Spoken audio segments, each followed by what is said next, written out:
I'm Maria Menounos, and you're tuned in to AfterBuzz TV, the ESPN of TV talk. Now, let the buzz begin. Hello, everyone. Welcome to another edition of Quarantine with the Stars. This is our daily show here on AfterBuzz TV, where we bring you interviews with some of Hollywood's best and brightest stars from right here in our home. I'm your host, Brian Santos, and I'm joined by a stunt actor turned Netflix star, Jason Collett. Jason, thanks for being here. Oh, no, thank you for having me. So excited to have you. We're going to be talking about your upcoming projects, how you're keeping busy during quarantine, your stunt Breakout, and so much more. So let's jump right in. Yeah, let's do it. Awesome. So first, tell me how you're doing and how you're staying busy and keeping sane during quarantine. Oh, gosh. Well, Brian, I would like to sit here and tell you that for quarantine, I'm using my time in taking a deep, hard look at my inner self, peeling back the layers of insecurity and self-doubt, and working hard to eliminate self-destructive patterns that have held me back both in my professional and personal life. But really, I'm just eating a lot. So yeah, Same. I feel that. I know, right? I have started painting. I don't know if you can see my paintings in the I background. love that. Yes, they're beautiful. Those are for sale, by the way. Keep in mind, I am an unemployed actor at the moment because of the quarantine. So if anybody wants to commission me, please call the number at the bottom of your screen or slide up into my DMs. I'm actually going to do something special for you today, Brian. I have here a blank canvas. Yeah, I'm going to paint you a painting here. I'm going to try my best at multitasking, so we're going to see how this comes out. That is so fun. I'm excited for this. Yeah. So ask away. I love that. So you mentioned painting, so that's what you're doing right now. You're really focusing on that. Are you doing anything to kind of stay sharp as an actor? Are you reading scripts, watching TV? Oh, that's a good question.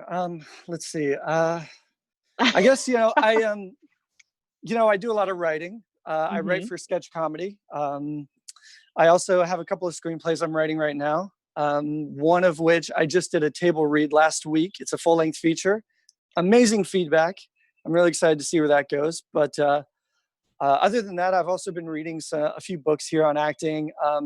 Before the quarantine, I was studying with Terry Knickerbocker. He's an acting coach up in New York.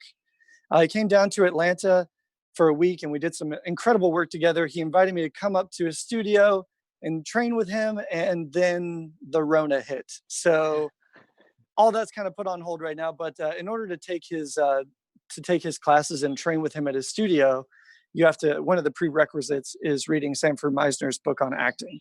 So I'm kind of reading through that right now. I'm also reading a couple screenplay books. I just finished Save the Cat series for like the third time. Story by Robert McKee. And then I'm also reading a couple actor autobiographies. And I also have a home gym here too. So I'm staying fit as fit as I can, but Same here. As much as I'm eating so much, I'm still trying to work out. Like even just doing any little bit of workout just to feel like okay, because I'm like, I cannot come out of this. Yep, exactly. I love that. All right, before we get into your projects, I want to also know about how I actually got into acting. So I got into acting. Honestly, I've been acting all my life. I'm the kind of kid that whenever my parents would have friends over, I would be the one to entertain them. And it really just started out as quoting movies and reenacting scenes from my favorite films growing up as a kid. And then over time, that eventually turned into doing drama in high school. And from there, I started doing community theater, one-act plays. And then a little bit of stuff in college. I was head of the dinner theater program at West Georgia College in Carrollton, Georgia. And then from there, I decided that I needed to make the move to LA. So I packed up my car and I drove out to the West Coast, and I just kind of figured things out as I went. Started out, doing what most people do, background work. And eventually from there, I started getting an agent, going out for auditions regularly. And before you know it, here I am. I love that. That is so fun. So it definitely led you down a great career of acting, and you're now going to be on an upcoming Netflix film, which is amazing. That's right. Yeah. So let's talk about that. Let's talk about The Devil All the Time. Tell everyone about the show and your character. Devil All the Time. Whew, okay. So what do I say about Devil All the Time? Devil All the Time is based on the book by Donald Ray Pollock and directed by Antonio Campos, written by Antonio Campos and Paulo Campos. It's distributed by Jake Gyllenhaal and Reva Marker's production company, 9 Stories, distributed by Netflix. And the best way to describe Devil All the Time, if you're not familiar with it, it is a psychological gothic drama that takes place in 1960s Ohio. And it follows an ensemble cast of compelling, bizarre characters ranging from like a spider handling preacher to cross-country serial killers. So it's wild. And my character in all of this, his name is Gary Matthew Bryson. He's a young man who was enlisted to go to Vietnam. And I can't really tell you any more than that. I'm so sorry. Netflix will kill me. But if you've read the book, then you know exactly what happens with my storyline, where my character goes. It's going to be incredible. And I'm really excited for it. I'm excited as well. I'm sure. Yeah, you can't really mention much. It's not out yet, so I don't want to give any spoilers out there. Of course. But you did mention it's a book, so I wanted to ask about that. So there's, of course, this idea, like a book adaptation. Some people, we have those fans that are like, oh my gosh, the book is going to be better, or comparing it to the book, So how did you kind of keep that mindset in mind when going into this project? Well, as soon as I got the script, I read it and I was blown away. And I was like, what is this? I need to do this. I called my agent and I was like, this is my part. Every actor in Atlanta is going to want this role. And we lobbied hard for it. But before the audition, I made it a point to read the whole book. Oh, okay. I was like, I need to know as much about this world, these characters, everything is that I could possibly know. So I read it from beginning to end, and I loved it. It's such a good book. And Donald Ray Pollock, he's got a couple of other fantastic books too that I've read since that I hope get adapted into movies as well. But when trying to pull a character out of the book and put it on screen, it's very daunting because you want to honor what the author's intention was with the character as well. But it was specifically hard for Gary Bryson because he doesn't have a whole lot to do in the book. Antonio and Paulo, when they were writing the film, they took a lot of liberties and they expanded upon this character. So he has a much bigger role in the story to play than what was originally written for him. So that was kind of a little bit of a relief. But it wasn't too nerve-wracking. As soon as I got onto set and we started doing rehearsals with Antonio and Jason, Clarke and Riley Keough and the whole crazy cast, it was very much communicated to me up front that this role is my own and to kind of come at it with my own interpretation and my own ideas. It was very much a collaborative effort too, working with Antonio and the other actors. I love that. Well, you did mention some of the actors you work with. I know it's a very stacked cast. Riley Keough, Tom Holland. It's definitely a super exciting project. So what I want to know is if you have any funny stories from the set with any of the cast. I know Tom can be a little bit goofy sometimes. So Tom was actually really shy around me. He was a little bit shy. He showed up on my last day of filming just to congratulate me. And I don't really have any funny stories with him. I do have one with Jason Clark, though. And of course, I can't give away too much plot, but the scenes that I'm in with Jason are intense. This is, like I said, it's a very dark film, deals with some really heavy imagery and themes, and a lot of that revolves around my character. So when we were driving to set on the first day of shooting, I'm really nervous, right? And Jason's sitting right there next to me, calm as can be. And I lean over at him and I'd say, Jason, I just want you to know that the stuff that we're doing today is really heavy stuff.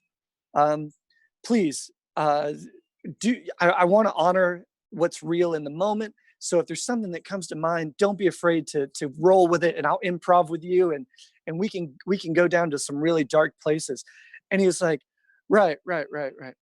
But just remember one thing. And I was like, yeah, well, what? And he leans in and he just goes, it's just a movie. And then he just leans back. And I was like, okay. So that little bit of advice actually helped me a lot during filming, because especially when you're working with such a talented cast with these huge names, it can be a little nerve-wracking. And it's nice to know that at the end of the day, it's just a movie. Like, we're just having fun. Definitely. And that's very much what the experience was on set. I love that. But yeah, I 100% agree with that. Sometimes you can really just get into your head and really overanalyze, but sometimes you just need to take a step back and be like, okay, you got this. It's going to work out. So I am definitely super excited to see it. I love it. Well, we spoke about Tom, and speaking of Spider-Man, your publicist shared like the funniest story. Oh gosh. the time you dressed up as Spider-Man. And I know you did it to kind of visit local children's camps and really just kind of reach Yeah. out in the Atlanta community. So tell me all about that. That's I love that. I've always had a passion for kids. I used to work as a character in theme parks, where I was Robin in the Justice League along with Batman and Wonder Woman, and all we did was play with kids all day. So leaving that job, I still had this desire to work with kids that needed to be filled. So I kind of took it upon myself to get a costume and just start giving back to the community in whatever ways I can. And it kind of manifested itself into doing these Spider-Man appearances. So what I would do is I'd go to local churches, local organizations, anyone that was really like, most recently I worked with a church out in Decatur, Georgia, that was hosting displaced kids, refugees. And so I went there for a couple of days and just hung out with the kids. And just to see their faces light up when Spider-Man comes rolling around the corner, that alone just makes it all worth it. And it's something that I hope to do for as long as I can fit into the costume, honestly. Who knows, after quarantine, I might not be able to, but. Same here. I feel some of my jeans already getting tight. I'm like, oh no, I guess it's an excuse to go shopping when this all ends. Exactly, yeah. There's going to be a catching up phase immediately after all this. I love that. All right. So I also know you have a stunt background. So what was that like? And what was it like making that transition out of stunt acting into the acting you're doing now? Well, it was actually really easy. I mentioned that I was working at theme parks, and that's where the majority of my stunt training came in, is working with some of the stunt actors in the shows at the park. Mm-hmm. And of course, when you're portraying a superhero, you want to be as active and physically capable as you can. So I started out just training with them, and eventually I started getting offers for roles with my agent, where it was acting, but it was also the stunts definitely helped. I got to do some excellent stunts where I got to play like people who were like in a mental hospital and they're trying to escape and they're getting tackled. Yes, I saw that on your reel. Oh, did you? Yeah, that was a fun one. I've also played roles where they were. I've kind of found a little niche where I tend to play roles where I'm getting beat up. So having a stunt background comes in handy when you're playing a role where you got to get kicked around and bullied. So it actually wasn't too hard. And there was also a little bit of stunt work that went into Devil All the Time. So that definitely helped me there as well. I love that. That is perfect. So before we go, Jason, is there anything you would like to shout out or promote? Oh, gosh. Not really. Just a few shout outs. I definitely like to thank my agent, Tom Holland, over at People's Store. Lisa, Caitlin, and Whitney with Anderson Group. They're phenomenal. Thank you to anybody who's taken the time to watch this. And also, since we're finishing up, I finished your painting, by the way. So oh my gosh! Let me show this to you real quick. Hold on, I gotta blow on it. You gotta make sure the paint is dry, right? All right, here it is, and it's right there. So I don't know if you can see that. You'll have to excuse the shoddy artistry here. I didn't have a lot of time.